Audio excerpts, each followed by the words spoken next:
Did I ever tell you about those moments I didn't know shit about self-love? No, I didn't. All right, then. Get your cup. Get comfy. Because you already know we finna pour into what matters.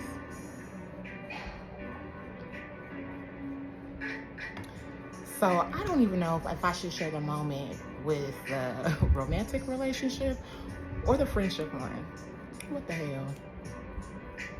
Let's do both. Because the way things work, it just don't show up in love. Baby, it show up everywhere. Everywhere.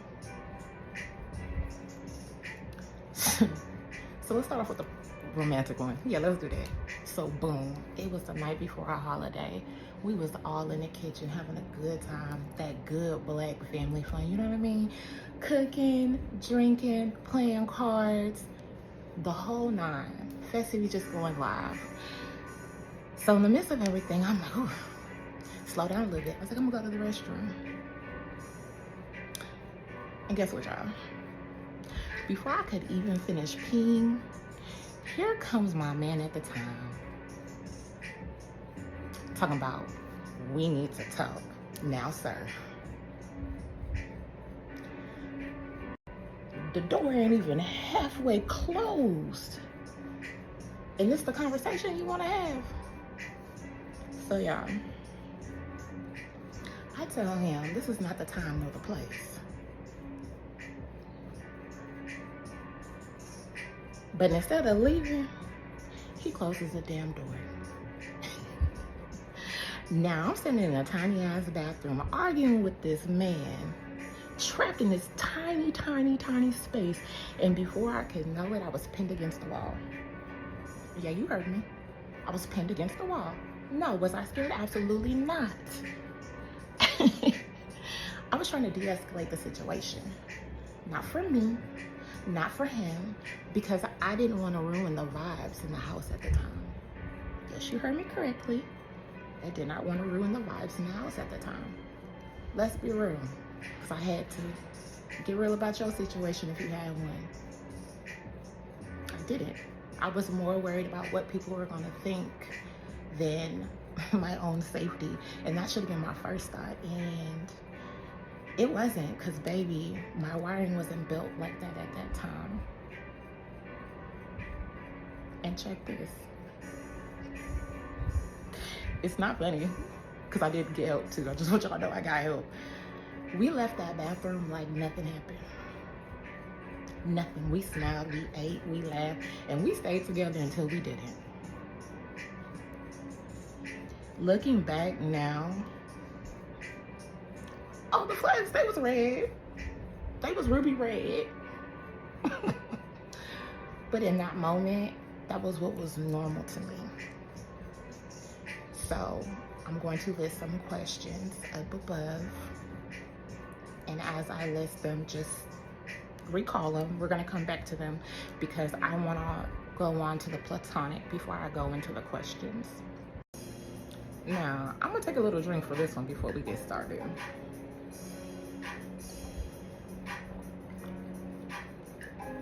And why? Because, ooh, child, sometimes betrayal can hit you harder when it ain't coming from a man.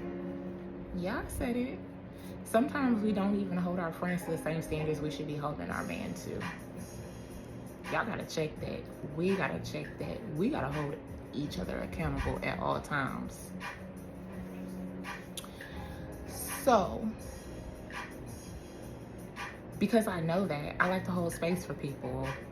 And I really just think it's typical woman shit. And what I mean by that is, I made time to let my friend know, hey, I want to sit down and I want to talk to you. I have some concerns that I have. Let me know when you're free. So we scheduled a time, we sat down, I addressed my concerns. Baby, I couldn't even get halfway done addressing my concerns before my friend came in and had the same exact concerns, verbatim. So it's like, so since I dealt with it, you should be able to deal with it. First of all, I didn't even know what was going on. I wish I would have known. But now that I'm aware, I'm addressing you because I've been made aware. So you know what came after that? Projection. And I don't even know why you bringing this up when you got to deal with X, Y, and Z. That's cool. If you wanted to talk to me about that, you should have set a time and a place, but you didn't. So now that I'm addressing my concerns with you, you want to bring in apples and bananas and oranges, and we talking about strawberries. Pay attention when people do that to you. Then it went to, oh man, she not bucking. No, she's not bucking, because old Tamika would have been like, you right, it's okay, and I would try to smooth it over and come into that whole nurturing mother person. No, we're not doing that today. So then the fake apology comes. Well, you know, I didn't have the proper upbringing. I've never had someone take this time with me. I'm taking the time with me, but don't jeopardize my time and who I am. To the you right, I'm gonna do better. It's gonna take some time, and please, if I do it again, just let me know. Why would you do it again? We've talked about it. Why do we gotta do it again? I've told you about it. Now it's time for you to be accountable about it. And if you do it again in front of me and you catch it and you apologize, cool. But that has only so much grace too. So after all that was said and done, we had the conversation, we wrapped it up, and I told my final thoughts. Because they couldn't pivot the way they wanted to pivot, shortly after that, baby, guess what happened? I can't make this shit up. They secretly tried to move out of my home. Guess what? That friendship ended just like that relationship did. Absolutely. And on that note, I need another drink, y'all. When I tell you I've been through stuff too, so as I sit here and I unpack with you, sometimes I'm unpacking stuff for the first time. Sometimes God be dropping stuff on me and I just be like, okay, received. Okay, let's put that in there. Cause trust me, you're not alone. And I'm gonna be just as open as vulnerable as I need to, because I need y'all to get this. You gotta learn how to love you first, and you can't blame anybody in the in-between time. See, look, I'm finna get on the tangent, y'all. Okay, let me stop. I gotta get back on track. I'm good for talking. I love to talk. Okay, so not quite sure where we left off, but I'm gonna tell you where we finna go. We're gonna get to the core of the matter. Why? Well, like those questions I asked, why? So here's the truth. We become who we are by the age of 5. Our blueprint is set. It's set. So what do you mean, M.I.K.A? I mean, if you saw anger growing up as a child before the age of 5, you know that's just for you. That's a natural reaction, is to be angry all the time. If you saw nothing but patience, that's your natural reaction. What we what we experience before the age of 5, that shapes and molds us into the person we're going to become. And if we do not consciously make the decision and say, I'm not going to be like that, and put a new blueprint in place, it's not going to happen. And let's think about it. At the age of 5, if we are become who we are, who is thinking about doing that at 5? Not me. I know I wasn't. Not at all. So, okay, M.I.K.A, so what are you saying? I'm saying, as a child growing up, I watched young couples, I'm taking it back to that romantic one now. I watched young couples fight, argue. So I thought young love was loud and messy. And then I watched them evolve into maturity, and all that kind of tapered off. And I mean, sometimes they yelled, sometimes they argued, sometimes they verbally, sometimes it was physically. And I literally mean physically. That's what I saw. That was what was normal to me. That was my everyday for me at that moment, because that's all I knew. And as I seen that, what really stuck out most to me was the whispers after the altercations, whether they happened at family functions or they called on the phone to let them know what happened, was, well, she better not stay. Well, where else is she gonna go? Oh, well, she can't come over here. Oh, girl, she can't come over here. My house is full. What? This lady is in survival mode at like its fullest. And this is what we're saying out loud, like in public. And did I know that was wrong? Absolutely. But when you know that's how your people move, you start to think, okay, well, this is how they're gonna move after the age of 5. You figured that out. You're like, nah, how am I going to maneuver and pivot? Because I know that's what's going on. So ultimately what I learned, because truly I knew that love shouldn't have been loud and messy. But I sat there and I watched it, and as I watched it, it programmed my mind to believe that's how it was. And in order for me to believe that, I had to do the unthinkable. I had to start ignoring and neglecting my gut intuition and feeling.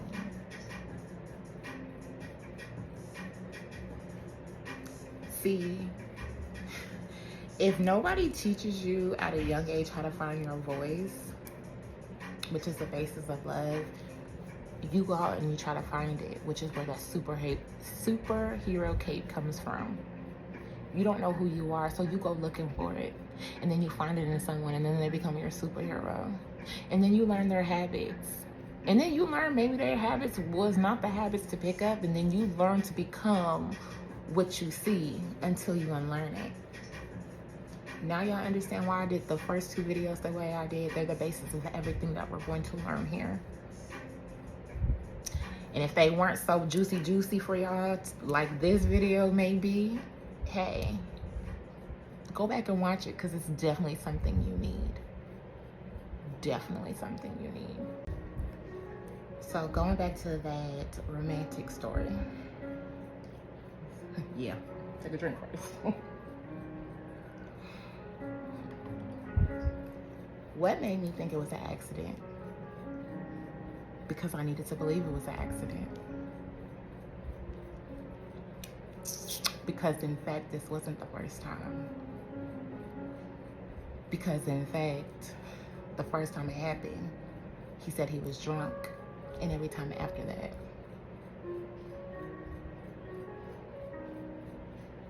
Because in fact, there have been several other experiences like it. Some more aggressive than others. Because in fact, and this was the real one for me, I couldn't fathom being that woman. But what struck me differently that time was I couldn't fathom being that woman in a house full of people in her own restroom. My home that was supposed to be my peace, my sanctuary, had turned into a battlefield and was progressively getting worse, especially towards the end. So I made excuses and I wrapped them up. I wrapped up those lies as if it was loyalty, just so I could pretend like it was okay until it couldn't be okay anymore. And I wish I could tell y'all that that was the last incident that was exchanged between us before I got out safely.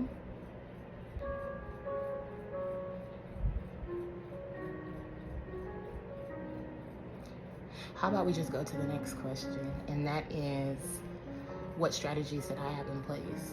So baby, when I came to and I got my senses together and I realized I was in real danger and I couldn't make excuses anymore, because my people wouldn't allow me to make excuses anymore, because they pulled me to the side and because they're the ones who made my safety plan for me, and I just decided not to fight it anymore. So we had code words, we had drop spots, we had GPS locations shared, we had emergency bags packed in the car.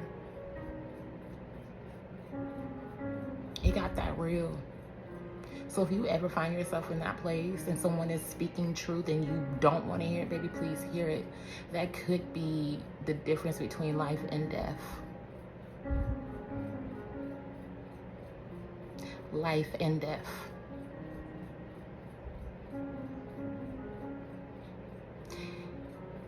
But God.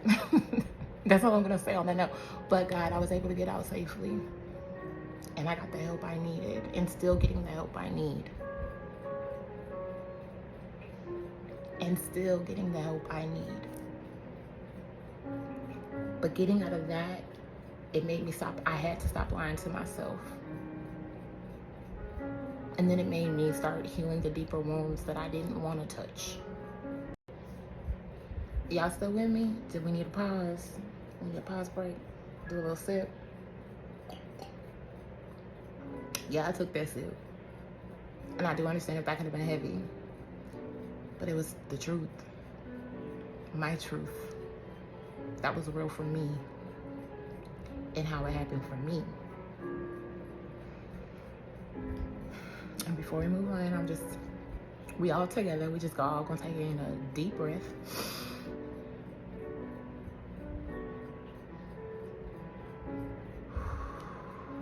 We're gonna let it out.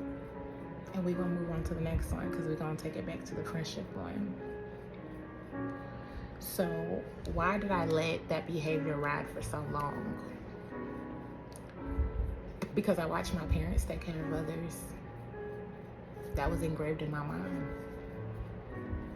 I watched my parents take in friends, family members, strays, while depleting themselves and stretching themselves thin. So I thought that was love, or a part of it. I'm not gonna say love, but a part of it, the good, the bad. You know, they talk about the good and the bad. I thought that was a part of it, whether you're in a platonic friendship or whether you're in a relationship. But what I learned was that was just sacrifice dressed up as connection. And I secretly knew that. I did. And it wasn't until I sat down to articulate my feelings into words. See, I always had these group of friends. When people used to ask me about them, like, I always called them my forever friends. And I knew that. But I could never articulate why. Why did I always say this? And I could never put into words what it was. And then one day, I sat down and I did all the necessary steps to clear my mind. And it was clear as day. Those people are in your life not because of what they can do for you, because in fact, they've never done anything for me. That even goes for my best friend that I've had since 14. She's never done anything for me. But all of them, and especially her, when I'm in her presence, I am full. Which let me know that it wasn't what they did for me physically, it's what they did for me spiritually. I could be around these people and then I could come back like I could take on the world. And then I could be around some other friends and I just felt very heavy, depleted, drained. Didn't want to do anything, didn't have life about me, and that wasn't okay. That wasn't okay. But I had to sit down to figure that out and learn that. And in learning that, I learned that younger Tamika, before the age of 5, baby, she had the blueprint to the friendships. So what did I do? I went back and I recalled everything I know that was true for me. For me. And what do I know about both encounters now?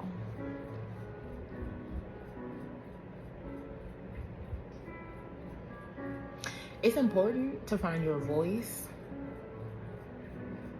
so that you know how to pour self-love into you and you don't go looking for it for others. You see,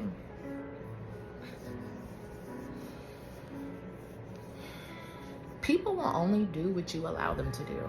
That's what I was taught, that's what I've learned. And now that I have been through, I hold it to be true. So if you don't find your voice, and you let someone else find it for you, or you let others find it for you, you're never gonna know, one, what true self-love is.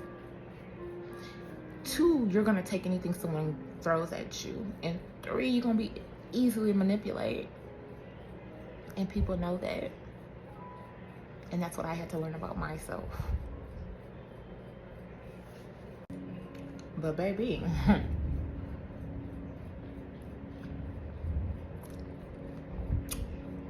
once I stopped turning that other cheek and said no more of that shit, my whole relationship with myself evolved. Now let's get into the unlearning process. Y'all ready? All right, now for the fun part.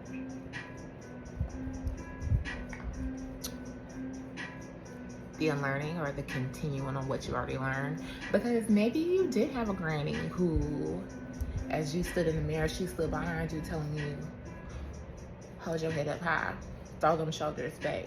You are somebody. Or maybe it was your brother, as you was, getting yourself together, and he said, you're beautiful. Don't let anybody tell you differently. And maybe you didn't have that at all. Maybe you had the sibling who joked and made fun of you and said things that they shouldn't have. Maybe you had a parent who told you, don't put that on, and stay out the way. Or maybe you didn't have nobody at all. And that's okay. Whatever the case is, the mirror is yours now. You get to do whatever you want. You get to rewrite the script. I said the script. So ask yourself, who stood behind the mirror? Was it love or was it criticism? So, are you ready for the rewriting process? Because baby, it's mirror talk. And mirror talk is not for the weak. Because baby, you're not only looking at your face, but you're looking at the version that was shaped by other people. But hey, what do you have to lose by banking on yourself this time? So let's talk affirmation versus lying. When you say, I am happy, and you're not, you're lying to yourself. But when you say, I'm learning to trust myself, you're planting the seed. Do you see the difference? So we're going to do a little exercise.